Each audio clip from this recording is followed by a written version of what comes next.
But so this discussion will basically be about I guess the overall importance of a college education when it comes to your future. So I'll start off by first saying that I'm privileged to share my thoughts with you in reference to education. And when you first asked me about this, it made me start thinking about why do I care so much about education? And it basically goes back to me being taught as a child that you have a choice to learn something new every day. It does not matter what your age is, you always have the ability to learn something new. And with knowledge comes power. With knowledge comes acceptance. With knowledge comes respect. But at the end of it all, it's still your choice. And so the more I thought about it, the more it wanted me to just share is that in this life, there's two things that you should keep in mind. Discipline, which will apply to every aspect of your life, and the choices. And depending on the discipline you apply to your life will dictate the amount of choices that you are able to make. And being a single mother of a proud moment of my life was knowing that I instilled that in my daughter. And she understood, never limit your choices. Always be in a position to where you get to choose and you're not just chosen because that's the only option that you have. Give yourself options. And the way that I helped her understand how to create more options for herself is by using her education.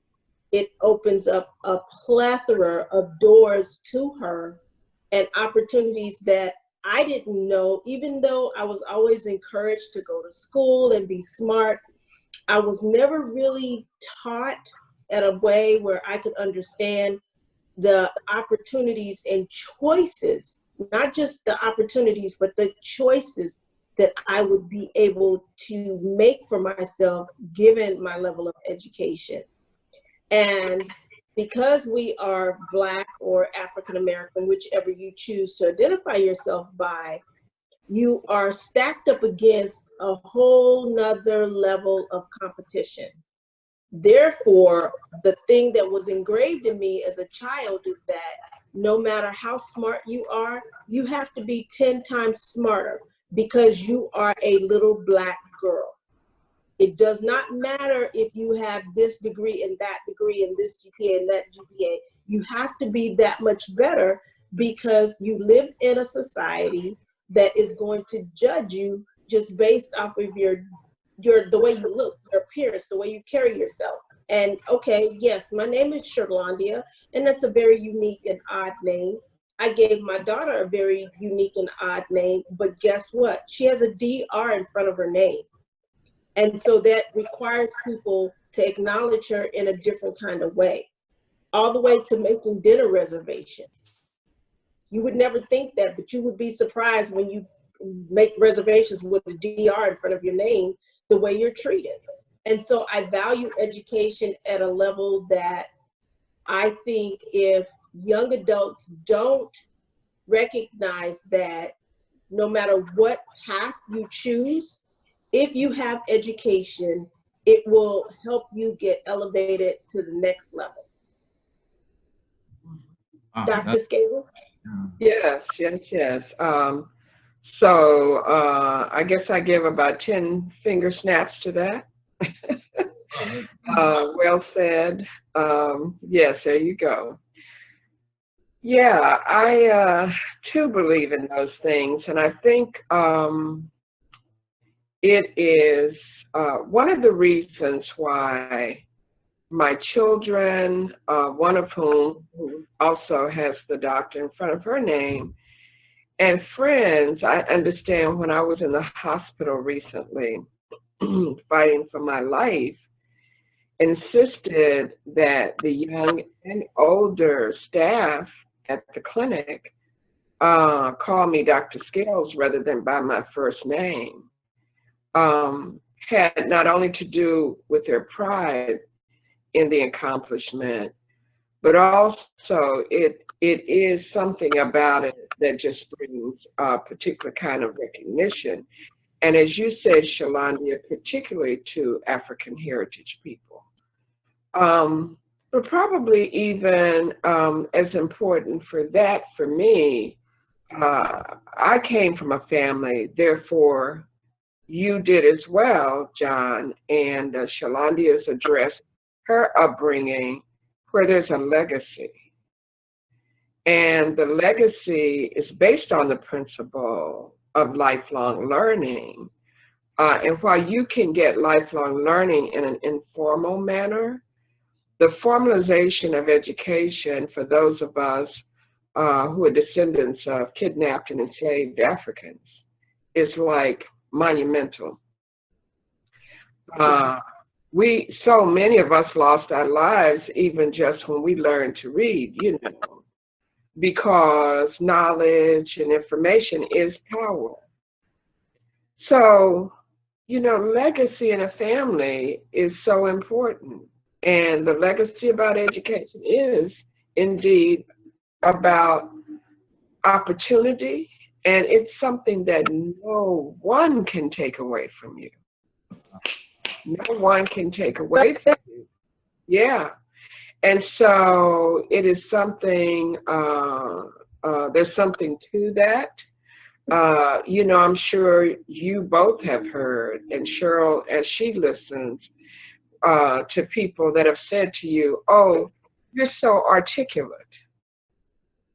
Yeah. Or, oh my gosh, you write well. And they say it with surprise, actually. That's the racism, right? Exactly. And so a formalized education only sharpens those skills for you, and they give you certification behind your name that is indeed significant in society.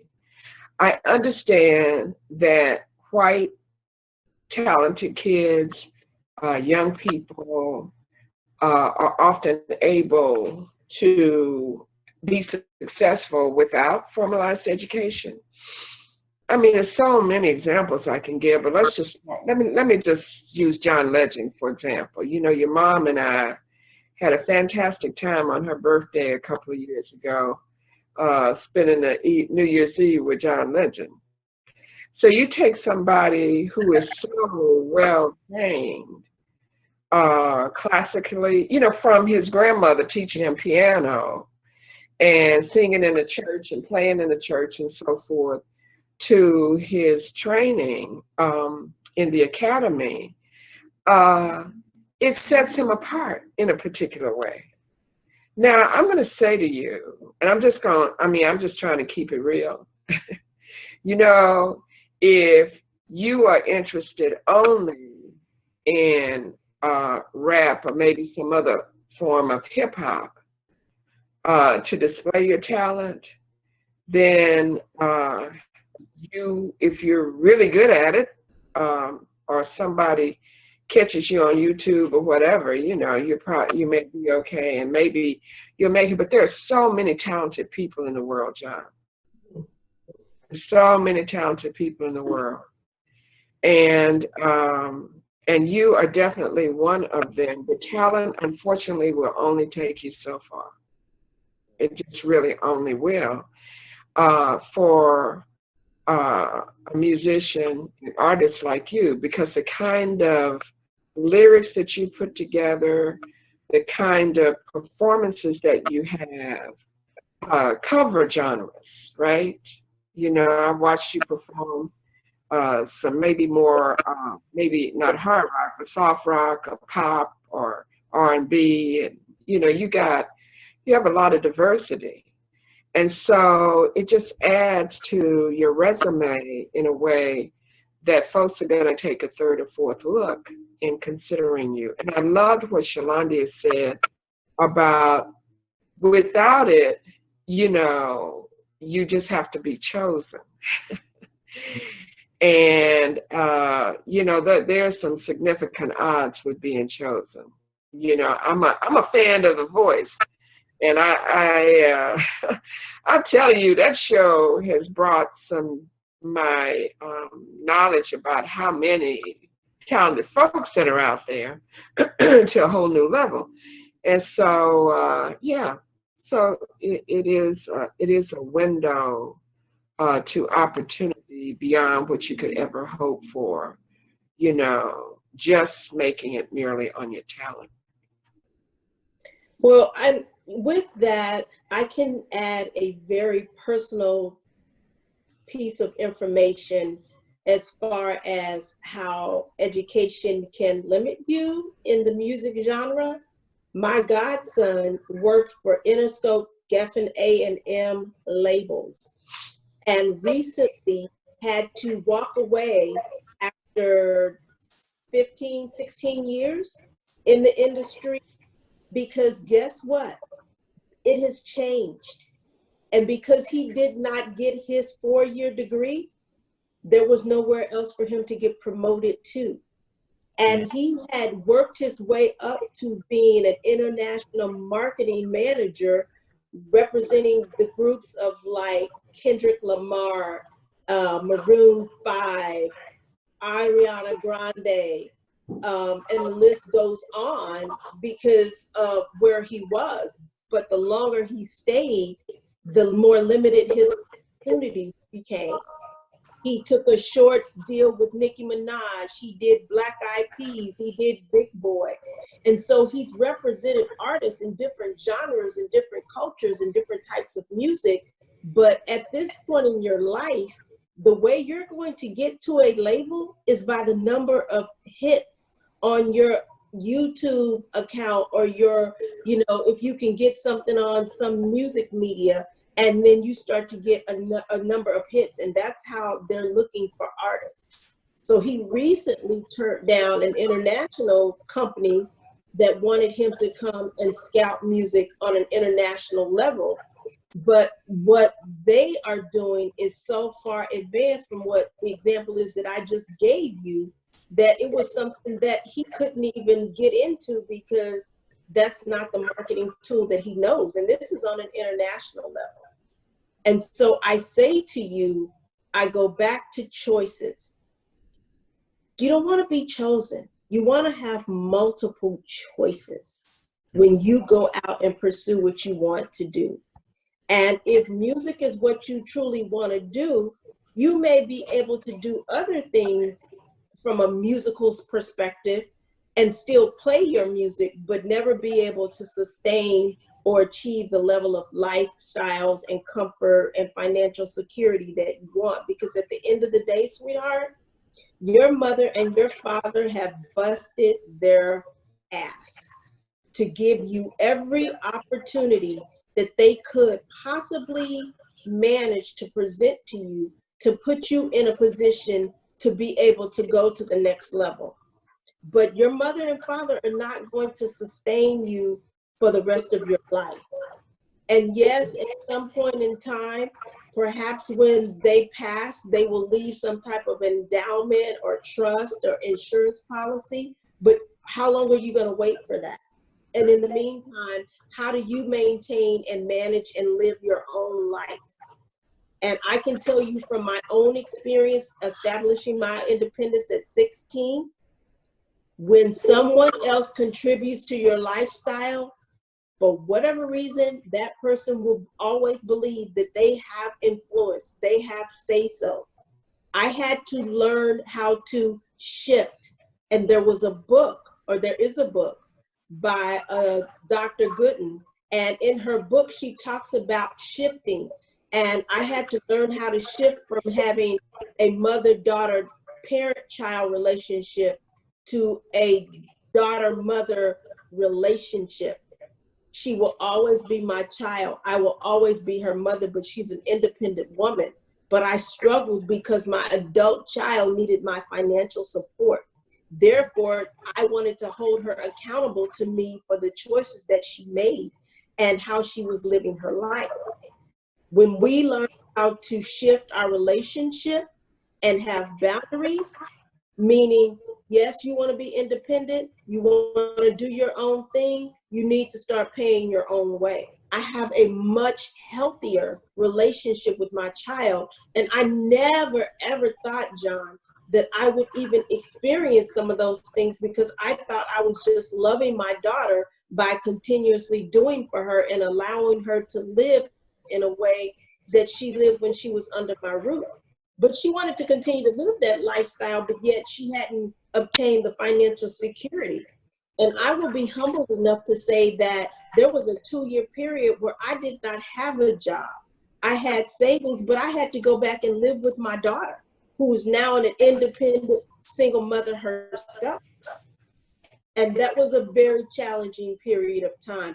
But it was because of the education that she has and the level of education that I have that I was able to make my way through that, because I had saved my money, because I had worked very hard and been able to put money aside, as well as my daughter was in a position where she was working in her career choice and doing what she wanted to do and what she went to school for, to be able to have a place where I could live in her house. So what I'm really trying to summarize for you going forward is that music will always be there. Music is your love, music is your passion. But when you can't make money following your passion, how are you going to sustain your life? How are you going to pay for a roof over your head? How are you going to pay for your health insurance? How are you going to buy food? How are you going to pay for cable, internet, lights, water, and gas? And those are the things, sweetheart, that yes, we as a family will love you. We will pick you up when you fall. And don't ever think that there will be a moment where you won't need somebody. But when you need people, they're more willing to help you when they see that you're trying to do for yourself. When you are out there actually putting forth all the effort to do for yourself. You have a large family full of love, but not everybody in the family that loves you will be able to help you and support you. And there will be some people in your family that will judge you. But when you can stand up and look them in the face and say, you know what, I go to work 8 to 5 and I play music from 10 to 2, they will open up not only their heart and their home, they will open up their pockets. But you have to be willing to put in the work. And putting in the work doesn't always mean I'm going to play music for this event, or I'm releasing this, CD or this track, or I'm uploading, or I'm performing. It means that what sacrifice are you willing to make for your own career choice, for your passion, for what it is that you desire to do. And the last thing that I want to say to you is that one of the biggest threats to the world is you, a smart, intelligent, young Black man. You are the biggest threat. So guess what? You're the biggest target. They're not going to be trying to help you get in where you can fit in. They're going to try to keep you out the door. They don't even want you walking through, let alone sitting at the table. And so that means that you're going to have to try way, way harder. You're going to have to make way more sacrifices, because you're choosing a career path that doesn't have,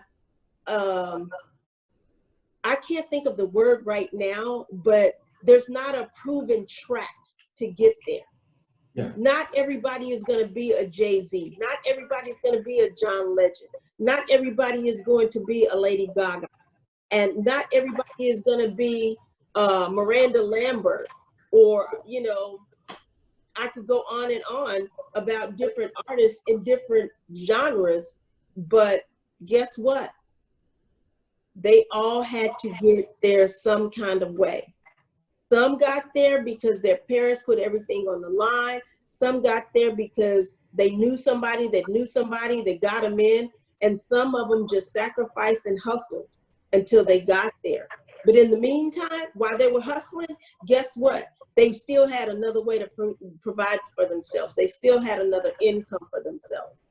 And whatever lifestyle you want to live, that's going to determine how much money you're willing to make and how much sacrifice you're going to make for yourself. I love you. I will always be here. I think I'm one of your biggest cheerleaders. I've watched your life since you were in your mommy's tummy. I'm excited to see what you do with your life. But I also pray for you that you would understand that the world you live in is not designed and set up for your success.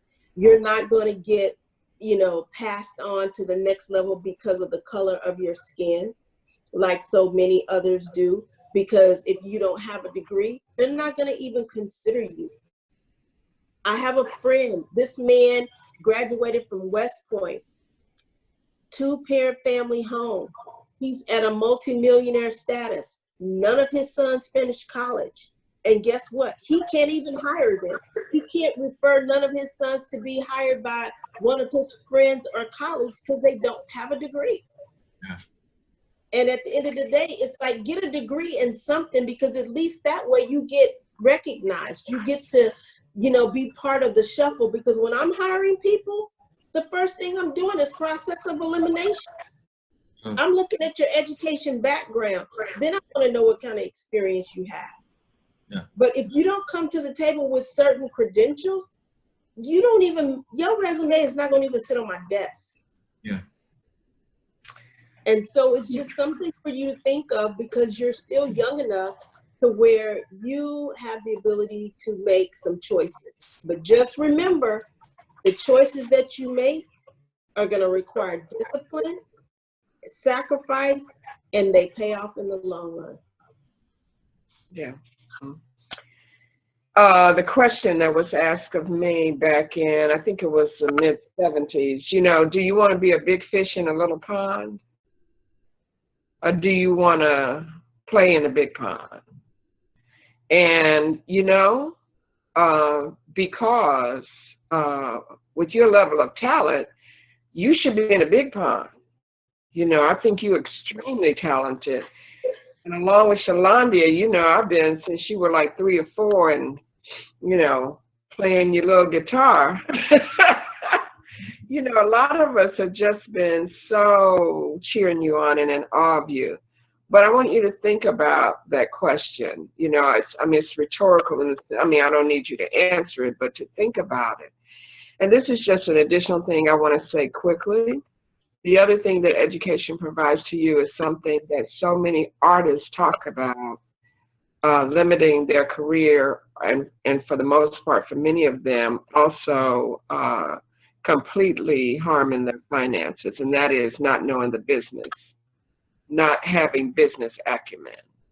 Yeah. And so while on the one hand, with the transactions that you're involved in now, you know, you and your parents get some experience, but you know, there's so much to the entertainment industry. I have a friend who's an entertainment attorney, and you know, you can get ripped up one side and down the other and left for abandon for all the talent you put out and make other people rich and end up with nothing.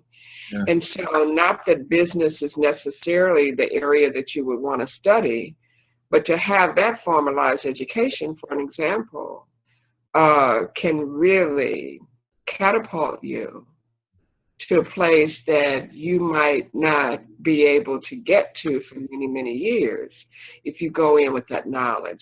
So I just wanted to remind you of that as well. Cheryl, come on. I just wanted to say that thank you all both for your time, and I'm gonna let him thank you. But I wanted to say that I'm really happy with both my savings, 529 savings plan, college savings plan, and my ESA college savings plan. Both of them are like, oh, he's not going to school? Well, you can use it for someone else who's going to school. Oh, nobody's going to school? Well, you can wait and see what happens in the next few years. But in other words, I'm saying it's going to be used for education. And therefore, in some form or fashion, he's going to have to use this money for an education. And I'm glad they have categorized it so that I can't find any way out of that without a tax implication and you know, a tax consequence of trying to spend the money elsewhere other than education. So John, I was going to tell you this little quick story. So you know Brooklyn, you've been knowing Brooklyn since she was a baby. The same godson that still can't find a job. Brooklyn wants to be a model. So he said, okay, Brooklyn, if you want to be a model, he said, we can support that. He said, but before you start running up and down the runway, you need to learn the business. He said, so I challenge you. He said, what I think you should do is start working on actually creating your own fashion show. And then he ran it down to her from the beginning to the end, and how she could use her little friends. And she has, you know, her mother's friends who are stylists for artists, and how she could get them to help her pull clothes, and how she could get somebody at the church or somebody at a local community center to allow her to bring her little fashion show in, but to basically understand the business side of modeling and how that could set her up to actually be a successful model. And I mean, he came up with this idea like in less than 10 minutes. And then it made Brooklyn think like, oh, do I really want to be a model? Yeah. And then he said, look at Tyra Banks. And then Brooklyn was like, she knows the business. He said, and that's what I'm trying to get you to see. So it's what Aunt Renay is telling you is basically there's so much to know about the music industry, and it is constantly evolving and changing. And some of these artists don't even know when they sign their name on the line for a record deal that they're not really making a whole lot of money. But the way they make their money is when they go out on tours.